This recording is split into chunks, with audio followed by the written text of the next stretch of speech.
성탄절이 되면 아기 예수님의 탄생을 여러 가지 이제 단막극으로 이렇게 축하하는 그런 시간들을 갖잖아요. 어제도 우리 아동부가 이렇게 멋지게 분장도 하고 이 찬양과 율동 속에 그 아기 예수님의 탄생을 이렇게 보여주었는데, 우리 옛날에 성극이라는 걸 했던 기억이 나시죠? 그때 그 시대의 사람들처럼 옷을 입고 또 신었을 만한 그런 의상까지 다 갖추면 금상첨화로 준비가 되죠. 그때 기억에 남는 대사 한 토막이 있죠. 그게 뭐예요? 똑똑똑 여보세요, 빈방 있습니까? 라고 하는 그 유명한 빈방의 성극이 아마 다 기억이 날 거예요. 아기 예수님 태어나실 때가 가까웠는데 그 어머니 마리아 산모가 누울 방이 없었다는 거예요. 오늘 본문의 앞에 7절에 보면 첫 아들을 낳아 강보로 싸서 구유에 뉘었으니 이는 여관에 있을 곳이 없음이로라. 여기 여관이라고 표현되어 있는 카타리마라고 하는 말은 이게 그저 단순한 여관 또는 객실 이런 의미의 단어가 아니에요. 마가의 다락방 기억하시죠? 초기 교회의 출발을 이룬 그 다락방이라고 하는 말도 카타리마라고 하는 말을 썼어요. 그러니까 많은 사람이나 적은 사람이나 손님을 초대해서 함께 거하게 할 수 있는, 그러니까 예수님의 부모님들이 그저 여관방만 두드리고 다닌 게 아니라는 거죠. 그 베들레헴 마을에 있는 많은 집들을 두드리면서 잠시 아기를 낳을 자리를 요청했었다라고 하는 거예요.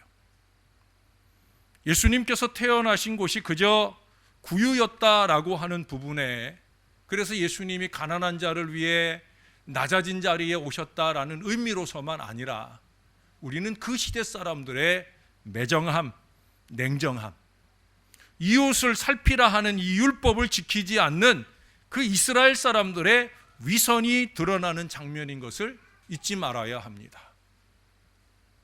교회의 교회됨, 교인의 교인됨, 이스라엘의 이스라엘됨, 그것이 사라져 버렸다라고 하는 것이 바로 예수님께서 그 여관방 한 구석에 말구유에서 태어난 이 사실이 보여주는 내면적인 모습이라는 거예요.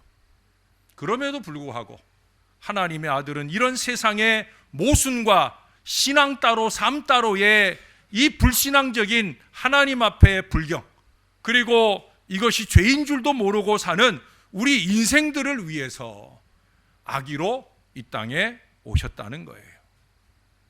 한 아기의 탄생은 기뻐할 일입니다. 그 아기가 어느 집에서 태어나든지 간에 아기의 탄생이라는 것은 기쁨의 사건이라는 거예요. 근데 오늘 본문은 이 태어난 아기가 하나님이 예전부터 계획하신 구원을 이룰 아기다, 주님이시다, 하나님이시고 온 세상의 빛과 희망을 가져올 존재이시다 라고 말하고 있어요. 그래서 10절에서 뭐라고 그럽니까? 크게 기뻐하는 것이 당연하다라고 말씀하고 있어요. 더욱더 놀라운 것은 이 구원의 큰 기쁜 소식이 가난하고 약한 자들에게 먼저 전해졌다 하는 사실이에요. 세상에서 힘이 있고 권세가 있는 사람들에게는 가까이 하는 사람들이 많고 그들을 위하는 사람도 많이 있기 마련이에요. 그러나 이처럼 소외되고 가난한 이들에게는 먼저 다가가는 사람들이 적은 게 현실입니다. 이들에게 먼저 찾아가셔서 빛과 희망이 되신 분이 바로 성탄절에 찾아오신 우리 아기 예수님이라는 거예요. 여기 번역된 성경에는 자세하게 드러나지 않았지만 원문 그대로 보면 이 베들레헴의 목자들은 양떼를 지키면서 야영을 하고 있었다는 거죠. 얼마 전 대림절 설교 때도 말씀드렸지만 불침번을 서고 있었다라는 것인데, 그때 천사가 나타났다는 거예요. 밤새 양들을 해치려는 짐승들을 경계하고 있다가 밤을 지새우던 그들이 비몽사몽간에 천사가 나타났으니 그는 놀랍고 두려워하는 것이 너무나 당연하다는 거예요. 그러나 오늘 천사가 말하잖아요. 두려워하지 말아라. 두려워할 필요가 없다. 왜 그렇게 말했겠어요? 자신들이 나타난 의도가, 자신이 온 목적도, 자신을 보내신 우리 하나님의 뜻도 모두가 선한 계획 아래 이루어졌기 때문이라는 거예요. 여러분, 성경을 한 구절 좀 찾아보십시다. 이사야서 말씀입니다. 이사야 32장 8절의 말씀을 찾아보셔요. 이제 다음 주부터 있을 송구영신 특세 기간에 주제의 말씀으로 하나님이 제 마음에 감동하신 말씀이에요. 자, 이사야 32장 8절의 말씀, 여러분들이 한번 한 목소리로 읽어주시겠습니까? 시작.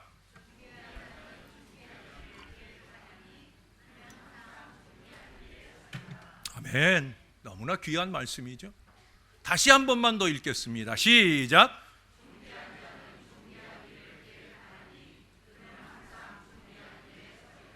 아멘. 천사가 오늘 목자들에게 두려워하지 말아라 하는 이유가 뭐예요? 하나님이 존귀하신 분이니까. 그분은 존귀한 일을 계획하시고 항상 존귀한 편에 서시는 분이시니까. 뿐만 아니에요. 그 하나님께로부터 보냄받은 천사들도 존귀한 자들이고요, 존귀한 일을 계획하고요, 존귀한 일에 항상 서는 그런 존재들이에요.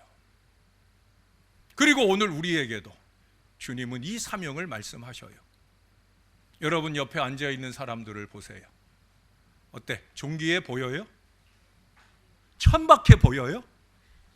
존귀해 보이지요? 제 앞에 앉아 계신 여러분 모두가 다 너무 존귀해 보여요.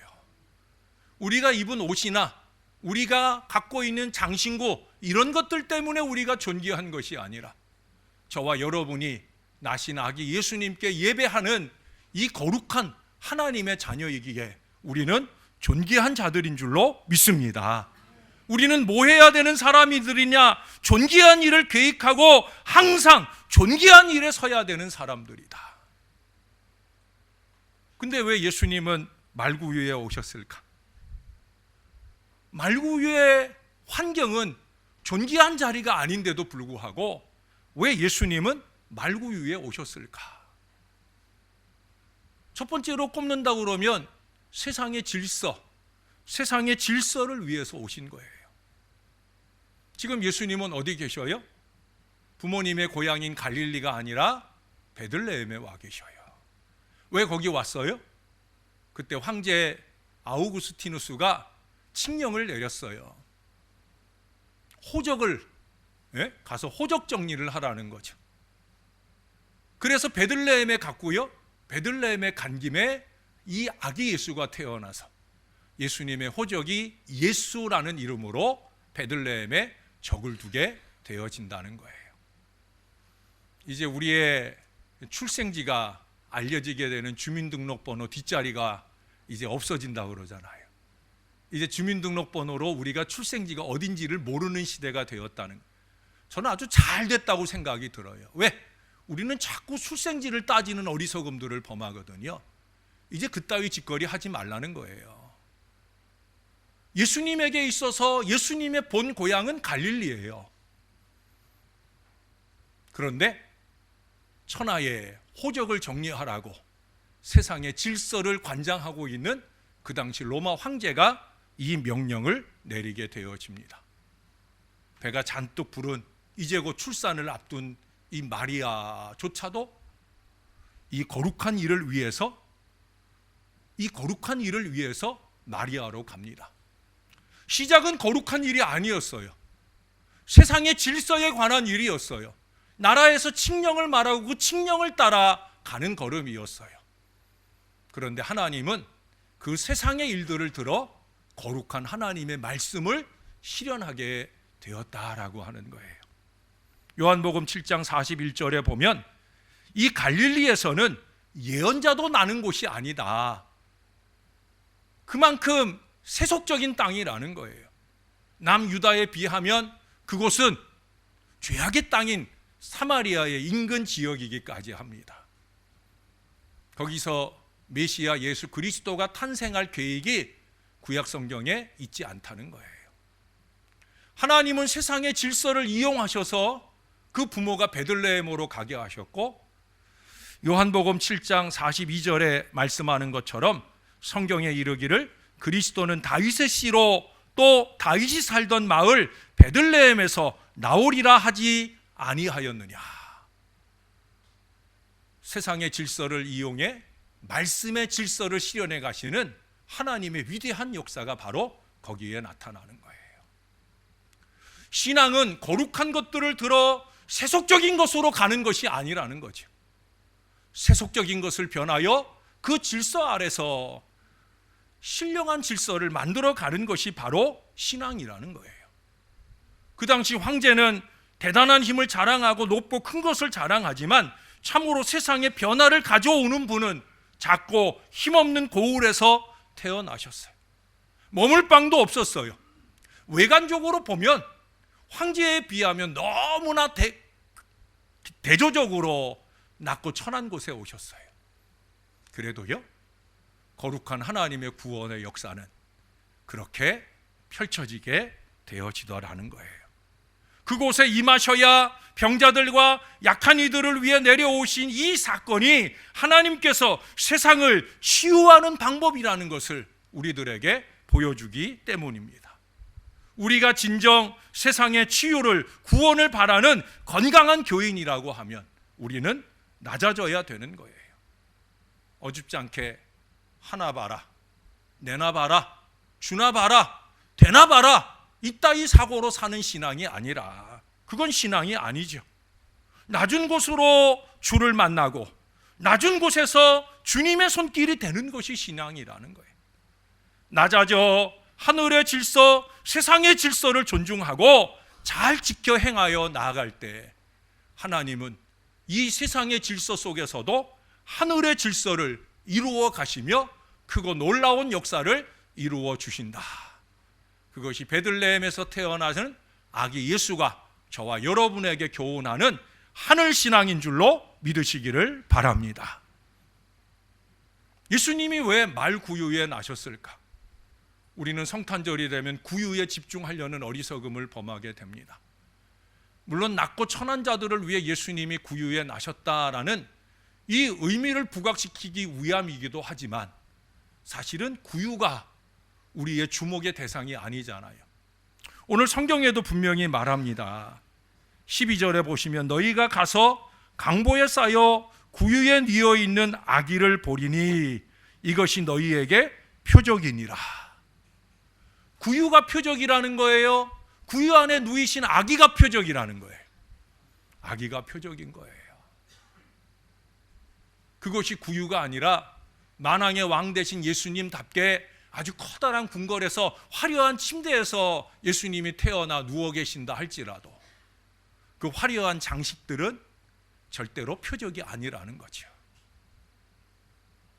저나 여러분들처럼 어리석은 우리의 허울, 외양, 이 모양을 자랑하는 그런 모양으로서는 우리는 구유에 나신 아기 예수님께 집중하기가 어렵다라고 하는 거예요. 과시가 신앙이 아니에요. 자랑이 신앙이 아니라는 거죠. 구유에 나신 아기 예수님은 그것 버려야 되는 걸 보여주는 거예요. 예수님은 구유조차도 용납하신 주님이시다. 구유조차도 용납하신 주님이시다. 예수님은 사실 그분이 왕궁에 태어났다고 해서 귀하신 분이 아니잖아요. 구유에 태어났다고 해서 천박하신 분이 아니잖아요. 우리 예수님은 예수님 그 자체로 귀하신 분이신 거예요. 구유조차 수용하실 정도로 귀하신 마음으로 사신 우리 주님이시라는 거예요. 어차피 하나님의 관점에서 누추한 이 세상이라고 하면 구유가 특별할 이유가 없다는 거죠. 무슨 얘기예요? 하나님의 입장에서 보면 구유든 궁궐이든 세상이든 다 추한 거죠. 다 보잘것없는 거죠. 하나님 입장에서는 구유라고 다르고 왕궁이라고 다른 게 아니라는 거예요. 하나님의 아들이 오셨다라는 그 사실이 중요한 거예요. 사랑하는 여러분, 아기 예수님께 집중해야 됩니다. 언제나 우리의 시선을 신앙의 본질인 우리 아기 예수님께 두어야 되는 것을 잊지 말라고. 주님은 그렇게 우리의 시선이 가 닿을지 않을 자리 구유에서 태어나셨다는 거예요. 사랑하는 여러분, 주님을 더 깊이 바라보는 저와 여러분들의 신앙이 되시기를 바랍니다. 무엇보다 예수님이 왜 베들레헴에 오셨나? 이미 서두에 한 가지 말씀드렸지만 또 한 가지를 굳이 꼽자고 하면 그것은 잘 아시는 대로 베들레헴은 무슨 뜻이에요? 빵의 집, 식량의 집이다 하는 이름이에요. 그것은 그 베들레헴 지역이 비옥하다, 넉넉하다라는 의미예요. 그런데 오늘 이곳에 경배하러 온 목자들은 밤에도 잠을 아껴가면서 일을 해야 간신히 먹고 사는 어려운 사람들이라는 거예요. 그 풍요의 땅 베들레헴에 살면서도 불구하고 그들은 어렵고 힘든 사람들이라는 거예요. 바로 그들에게 주님의 천사가 다가가고 계셔요.